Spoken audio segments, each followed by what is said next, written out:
Hi friends, இன்றைக்கி நம்ம பார்க்க போகிறது 13வது வாரம், அதாவது 3 மாதம் 1 வாரம் அப்படின்ற கடந்த நிலையில் உங்கள் பேபியோட க்ரோத் எப்படி இருக்கும் அப்படின்றதுக்கும் உங்கள் உடம்புல என்னென்ன மாற்றம் வருது அப்படின்றத பார்க்கலாம். இந்த வீடியோ உங்களுக்கு பிடிச்சிருந்தால் லைக் பண்ணி ஷேர் பண்ணி சப்ஸ்கிரைப் பண்ணிடுங்க. வாங்க வீடியோக்குள்ளே போகலாம். கருவுற்று 12 வாரம் முடிஞ்சு நமக்கு 3 ட்ரைமஸ்டரில் முதல் ட்ரைமஸ்டர் நம்ம கம்ப்ளீட் பண்ணியிருக்கோம்.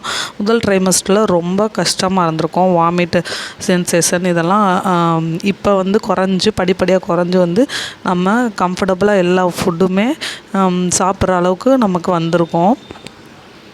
இந்த வாரத்தில் வந்து கருவின் வளர்ச்சி வந்து வேகமாக இருக்கும். அது மணிக்கு 3 மாதம் கம்ப்ளீட் ஆனனால அபார்ஷன் ஆகிற வாய்ப்பு வந்து மிக குறைஞ்சிருக்கும். 13வது வாரத்தில் வந்து குழந்தையோட தலை முதல் கால் வரைக்கும் 3 அங்குலமாக இருக்கும். 28 கிராம் எடையில் வந்து இருப்பாங்க. உங்கள் குழந்தையோட அளவு வந்து எலுமிச்சம்பழம் அளவு இருக்கும். இப்போ தான் குழந்தையோட தலை வந்து திரும்ப கற்றுக்கொள்வாங்க. இந்த சைடு திரும்புறதுக்கு கற்றுக்கொள்வாங்க. அவங்க சீராக வளர்ந்துட்டுருப்பாங்க ஒரே இதாக. இந்த வாரத்தில் குழந்தைக்கு வந்து விக்கில் கூட வரும். லைட்டாக அடி வயிற்றில் உங்களுக்கு டப் டப் அப்படின்ற சிம்டம் கூட இருக்கும். ஏன்னா எனக்கு அப்படி இருந்துச்சு. லைட்டாக அது பாப்பாவுக்கு விக்கில் எடுக்கும்போது டப் டப் டப்புன்னு அடி வயிற்றில் ஒரு சவுண்டு கேட்கும். அதனால் பயப்பட வேணாம். இந்த 13வது வாரத்தில் குழந்தையோட குடல் அப்புறம் குரல் வலையெல்லாம் வளர்ச்சி அதிகமாக இருக்கும்.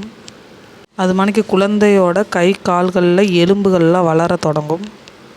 அதுபோல் 13வது வாரத்தில் முழுமையாக குழந்தையோட உடல் உறுப்புகள்லாம் வளர்ந்து அதோட வேலையை வந்து செயல்பட ஆரம்பிக்கும்.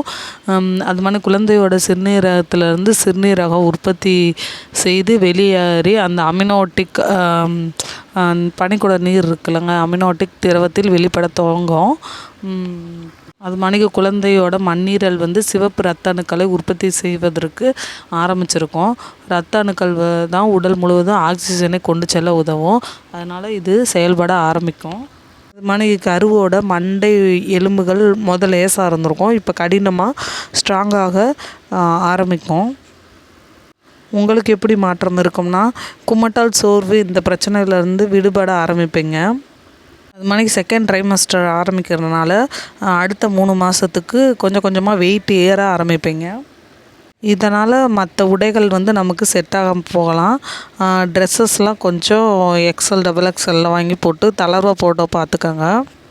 ஃபஸ்ட்டு 3 மந்தில் இருக்க மணிக்கே கான்ஸ்டிபேஷன், வீக்கம், தலைவலி, மார்பகத்தில் மென்மையாக உணர்றது, இது ஃபுல்லாமே நீங்கள் குழந்த பிறக்கிற வரைக்குமே கண்டினியூ ஆகலாம். அது மாதிரி ட்வின்ஸு நீங்கள் வயிற்றில் சுமந்துட்டுருக்கீங்கன்னா இந்த 13வது வாரத்தில் ஒரு எக்ஸ்ட்ரா அறிகுறி காமிக்கும். அதுதான் வெள்ளைப்படுதல் யோனி பகுதியில் அதிகமாக இருக்க வாய்ப்பு உண்டு. இந்த வெள்ளைப்படுதல் எதுக்குன்னா, நமக்கு வந்து நோய் தொற்று பாக்டீரியா இன்ஃபெக்ஷனில் ஏற்படாமல் இருக்கிறதுக்காக யோனி வந்து தன்னைத்தானே அதாவது காப்பாற்றிக்கிறதுக்கு இந்த மணிக்கு வெள்ளைப்படுதலை வெளியேற்றும். இதனால் ஒரு பிரச்சனையும் இல்லை. இது வந்து லைட்டான ஸ்மெல்லு, ரொம்ப ஹெவி ஸ்மெல்லு இருக்காது, லைட்டான ஸ்மெல்லு இருக்கும். இதே வெளியே ஹெவியான ஸ்மெல்லு ப்ளீடிங்கோடு இருக்குன்னா நீங்கள் டாக்டர்கிட்ட கன்சல்ட் பண்ணணும். கர்ப்பப்பையில் அழுத்தம் கொடுக்கறதுனால நமக்கு நெஞ்செரிச்சல் இருக்கலாம். இது நம்ம குழந்த பெக்கிற வரைக்குமே இந்த நெஞ்செரிச்சல் அதிகமாக வாய்ப்புண்டு. நெஞ்செரிச்சல் அதிகமாக எதுக்கு ஏற்படுதுன்னா, நான் அதிகமாக சாப்பிட்றதுனால கூட நெஞ்செரிச்சல் அதிகமாக ஏற்படும். நீங்கள் அளவாக எடுத்துக்கிறதுனால நல்லது. சாப்பிட்ட பின்னாடி சாக்லேட், சிட்ரஸ் பழங்கள், வறுத்த அப்புறம் காரமான உணவுகள்லாம் எடுக்கிறதெல்லாம் ரொம்ப தவிர்த்துக்குங்க. இது எடுத்தாலுமே நெஞ்செரிச்சல் அதிகமாக ஏற்படும். ப்ரொஜெஸ்டரான், ஈஸ்ட்ரோஜன் அப்படின்ற ஹார்மோன் மாற்றத்தினால் வந்து மலச்சிக்கல் ஏற்படும்.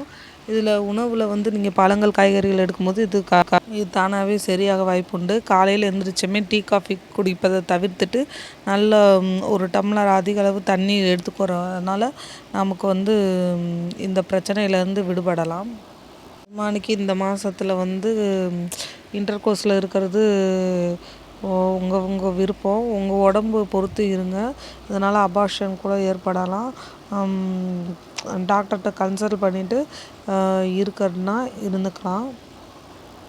நீங்கள் இந்த மாதத்துலேருந்து நடைப்பயிற்சி செய்ய ஆரம்பிக்கலாம். ஏன்னா சுகப்பிரசவத்துக்காக சிறுநீரப்பை, கர்ப்பப்பை, சிறுகுடல் மற்றும் மலைக்குடலை வந்து கொஞ்சம் தளர்த்தி வந்து நமக்கு கொடுக்கும். ஸோ இந்த வாரத்துலேருந்து நடைப்பயிற்சி ஆரம்பிக்க ஸ்டார்ட் பண்ணலாம். இந்த வீடியோ உங்களுக்கு பிடிச்சிருந்தா லைக் பண்ணி, ஷேர் பண்ணி, சப்ஸ்கிரைப் பண்ணி, பக்கத்தில் இருக்க பெல் பட்டன் கிளிக் பண்ணி ஆல்ன்றதை கிளிக் பண்ணிக்கோங்க. நான் அடுத்து போடுற வீடியோவை நோட்டிஃபை வரும். Bye friends.